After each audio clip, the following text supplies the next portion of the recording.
द्वैत और अद्वैत सिद्धांत की जब चर्चा होती है तो अद्वैतवादी हान अर्थात स्वरूप स्थित मोक्ष की अवस्था में आत्म तत्व और परमात्मा तत्व की भिन्नता नहीं मानते। उनके मत के अनुसार व्यवहार दशा में आत्म तत्व के रूप में परमात्मा तत्व का ही व्यवहार होता है। मुक्ति की अवस्था में आत्म तत्व परमात्मा तत्व में जो इसका ही अपना वास्तविक रूप है अवस्थित रहता है। द्वैतवादी आत्म तत्व और परमात्मा तत्व में जड़ तत्व से विजातीय भेद मानते हैं और आत्म तत्व परमात्मा तत्व में परस्पर सजातीय भेद मानते हैं। अर्थात आत्मा तथा परमात्मा परस्पर जड़ तत्व के सदृश भिन्न नहीं है, किंतु एक जातीय होते हुए भी अपनी अलग अलग सत्ता रखते हैं। और मुक्ति की अवस्था में आत्मा परमात्मा को प्राप्त होकर उसके सदृश दुखों को त्याग कर ज्ञान और आनंद को प्राप्त होता है। इसी प्रकार जड़ तत्व के संबंध में भी उनका मतभेद है। अद्वैतवादी जड़ तत्व की सत्ता परमात्मा तत्व से भिन्न नहीं मानते, उसी में आरोपित मानते हैं, जैसे रस्सी में सांप और सीप में चांदी की सत्ता आरोपित है, वास्तविक नहीं। इस प्रकार अद्वैतवादी जड़ तत्व को अनिर्वचनीय माया अथवा अविद्या मानते हैं, जो न सत है और न असत है।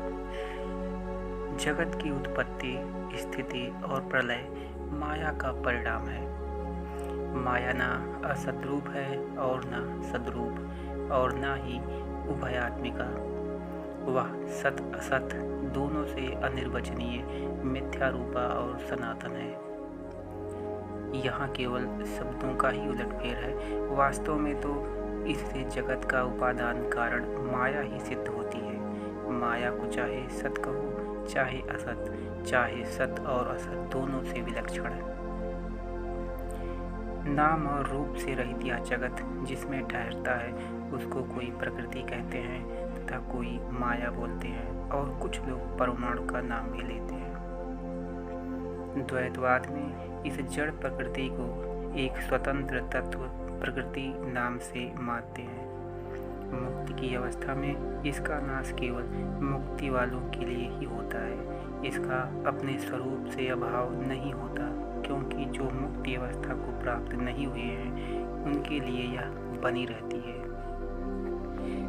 ब्रह्म के विषय में विचार जब किया जाता है तो पाया जाता है कि इस जगत की उत्पत्ति, स्थिति और प्रलय जिससे होती है, अर्थात जो जगत की उत्पत्ति, स्थिति और प्रलय का निमित्त कारण है वह ब्रह्मा है। जैसा कि श्रुति बतलाती है, जिससे ये भूत उत्पन्न होते हैं, उत्पन्न होकर जीते हैं और मरते हुए जिसमें लीन होते हैं, उसकी जिज्ञासा कर वह सत्य ब्रह्मा है।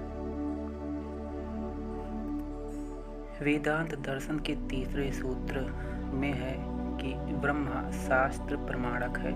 ब्रह्मा इंद्रियों की पहुंच से परे है, इसलिए वह प्रत्यक्ष का विषय नहीं।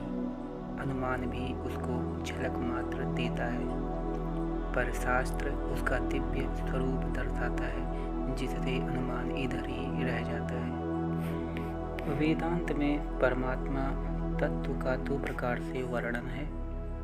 एक उसके शुद्ध स्वरूप का, जो प्रकृति से पृथक अपना निजी निर्गुण केवल शुद्ध स्वरूप है, यह सारे तत्वों से निखरा हुआ है। स्वरूप मात्र होने से उसे शुद्ध कहते हैं, तथा दूसरा प्रकृति के संबंध से, जो उसका सबल अपर अथवा सगुण रूप है। वेदांत में ब्रह्मा का वर्णन कहीं कहीं अन्य आदेश से, जैसे तत्वमसि, कहीं अहंकार आदेश से, जैसे अहम ब्रह्मास्मि, और कहीं आत्मादेश से, जैसे अयमात्मा ब्रह्म से किया गया है। अद्वैतवादी इन वाक्यों को अद्वैत परक समझकर महाकाव्य कहते हैं।